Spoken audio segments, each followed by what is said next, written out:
سنو، امیر المومنین خلیفۃ المسلمین حضرت عمر فاروق نے کہا تھا، فرات کے کنارے، نہر فرات کے کنارے سخت گرمی اور پیاس میں اگر کوئی کتا مر گیا نا، کتا تو اللہ قیامت کے دن عمر سے پوچھے گا کہ حکومت تیری تھی تو اس کو پانی کیوں نہیں ملا تھا؟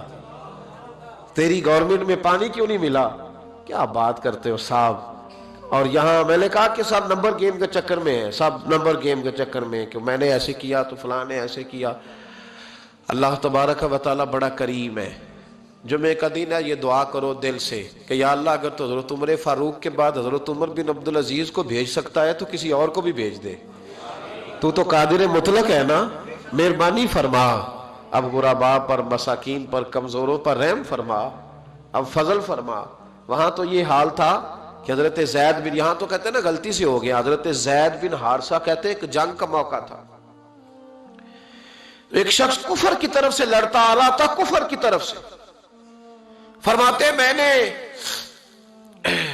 جب وہ میرے قریب آیا لڑتے وقت تو حضرت زید بن حارثہ کہتے میں نے تلوار اٹھائی اور میں مارنے لگا تو اس نے کلمہ پڑھنا شروع کر دیا، لا الہ الا اللہ محمد رسول اللہ صلی اللہ علیہ وسلم۔ تو حضرت زید بن حارثہ کہتے ہیں میں نے کہا اچھا اب موت نظر آئی ہے تو کلمہ یاد آ گیا ہے، تو کافر ہے، تو صرف تلوار سے بچنے کے لیے کلمہ پڑھ رہا۔ کہتے میں نے ماری تلوار گردن اڑا دی، پھر میں حضور کی بارگاہ میں حاضر ہوا۔ میں نے کہا یا رسول اللہ آج جہاد کے وقت ایک انوکھا واقعہ ہوا، ایک بندہ کفر کے ساتھ لڑ رہا تھا اور جب میں تلوار مارنے لگا تو وہ کلمہ پڑھ رہا تھا۔ حضور میں سمجھ گیا کہ تلوار سے بچنے کے لیے کلمہ پڑھ رہا ہے۔ حضرت زید بن حارثہ کہتے ہیں حضور کی آنکھیں غصے سے سرخ ہو گئی۔ نبی کریم فرمانے لگے تو نے دل پھاڑ کے دیکھا تھا کہ وہ تلوار سے ڈر کے کلمہ پڑھ رہا ہے؟ جب وہ پڑھ رہا تھا کلمہ تو پھر تو کس طرح کا مجاہد ہے جس نے کلمہ پڑھنے والے کی گردن اڑا دی؟ وہ پڑھ رہا تھا کلمہ تو تجھے قبول کرنا چاہیے تھا۔ میرے بھائی یہ بڑا محتاط معاملہ ہے، لیکن مسئلہ یہ ہے کہ یہ کچھ دنوں تک یہ باتیں رہتی ہیں، پھر آہستہ آہستہ میری آنکھوں سے بھی رخصت ہو جائیں گی، آپ کی نظروں سے بھی رخصت ہو جائیں گی، لیکن وہ دو بیٹیاں ساری زندگی نہیں بھلا سکتی، ان کے لیے تھوڑا سا مشکل ہے۔ ان پر جو طوفان تیزی سے گزرا ہے نا، گزرا تو چند منٹوں میں ہے لیکن صدیوں تک اس کی گونج رہے گی، صدیوں تک۔ اللہ تبارک و تعالیٰ کوئی فضل کر دے۔ اب تو ہم دعاؤں والی جگہ پہ آ گئے ہیں، چونکہ میری قوم تو انویسٹر ہے نا، ان سب کی میری قوم انویسٹر ہے، وہ انویسٹ کرتی ہے ان لوگوں پہ، ان کو لاتی ہے، بناتی ہے، خرچے کرتی ہے، پوسٹر چھاپتی ہے، شرم نہیں آتی، حیا نہیں آتی، ایسے لوگوں کو لاتی ہے اور پھر کیا مطلب بات کی جائے۔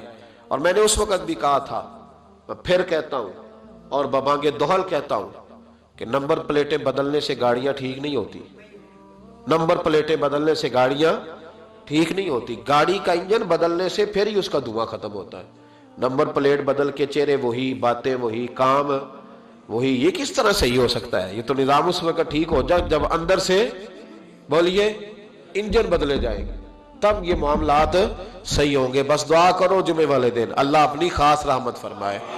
بہرحال دام برسر مطلب حضرت ابو بردہ رضی اللہ تعالیٰ عنہ حاضر خدمت ہوئے، عرض کیا یا رسول اللہ صلی اللہ تعالیٰ علیہ وسلم، حضور کوئی کام بتائیں مجھے، میں کروں تو میری دنیا بھی بن جائے آخرت بھی بن جائے، کوئی کام بتائیں، کوئی حکم۔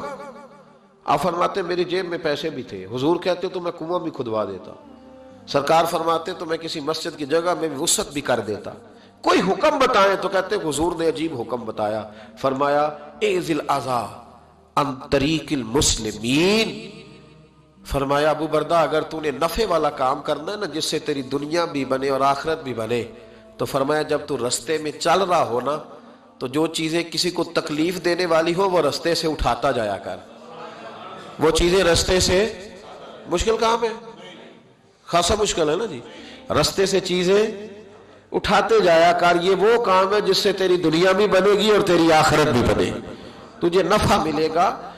تکلیف دینے والی چیزیں رستے سے اٹھا۔ حضرت خواجہ نظام الدین محبوب الہی رحمت اللہ علیہ کا ایک مرید آیا، کہنے لگا حضور لوگ بڑا تنگ کرتے ہیں، اب میں بھی تنگ ہی کروں گا۔ ہمارا دعویٰ ہے نا کہ میں اچھے کے ساتھ اچھا ہوں اور برے کے ساتھ، یہ کوئی کمال کی بات ہے، برے کے ساتھ تو سارے ہی برے ہوتے ہیں، اچھے کے ساتھ تو سارے ہی کمال تو یہ ہے کہ میں اچھے کے ساتھ بھی اچھا ہوں اور برے کے ساتھ بھی اچھا ہوں، یہ کمال ہے۔ یہ کاہے کا کمال ہے کہ جس طرح کا وہ اس طرح کا، یہ کوئی کمال نہیں میرے بھائی۔ حضرت جناب خواجہ صاحب رحمت اللہ علیہ سے حضرت محبوب الہی سے وہ مرید کہنے لگا حضور آپ ہمیشہ درگزر کی باتیں سناتے ہیں، لوگ تنگ کرتے ہیں، اب میں نے فیصلہ کر لیا ہے کہ جو میرے رستے میں کانٹے بچھائے گا میں بھی اس کے رستے میں کانٹے بچھاؤں گا۔ تو آپ فرمانے لگے بیٹا نہیں، کوئی کانٹے بچھائے تو کانٹے اٹھا لیا کر۔ اس نے کہا حضور نہیں، میں نے بھی کانٹے بچھانے ہیں۔ تو آپ فرمانے لگے آدھی سڑک پہ تو نے بچھا دیے، آدھی پہ اس نے بچھا دیے، تو جتنے لوگ گزرے گے سب کے پیر زخمی ہو جائیں گے، پھر تو سارا روڈ کانٹوں سے بھر جائے گا۔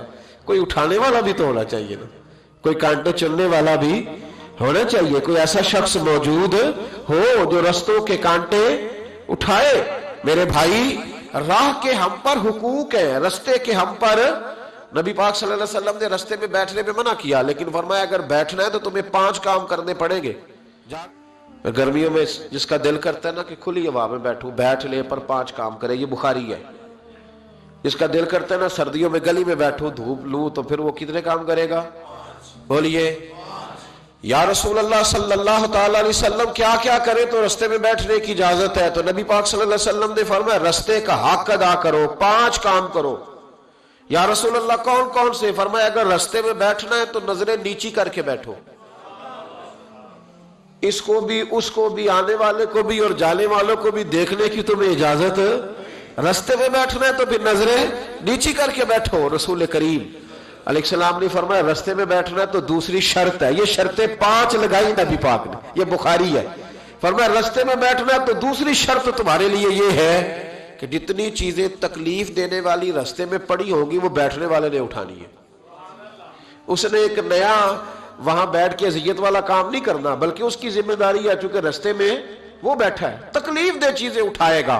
اور تیسری شرط نبی کریم علیہ السلام نے فرمایا تم پر ضروری ہے کہ تم نے سلام لینے والے کا جواب جلدی دینا ہے۔ رستے میں بیٹھنا ہے تو سلام لینے والے کا جواب جلدی دینا ہے۔ اور چوتھی شرط یہ ہے کہ تم نے رستے میں بیٹھے بیٹھے نیکی کا حکم دینا ہے اور برائی سے منع کرنا ہے۔ یہ 5 کام کرنے ہیں، پھر تمہیں رستے میں بیٹھنے کی اجازت ہے، یہ رستے کا حق ہے، اس کو ادا کرو تو رستوں میں بیٹھو۔ لیکن اگر صرف غیبتیں کرنے بیٹھنا ہے، اگر معاذ اللہ صرف لوگوں کو دیکھ، اور ہم نے بزرگوں کو یہ کام کرتے دیکھا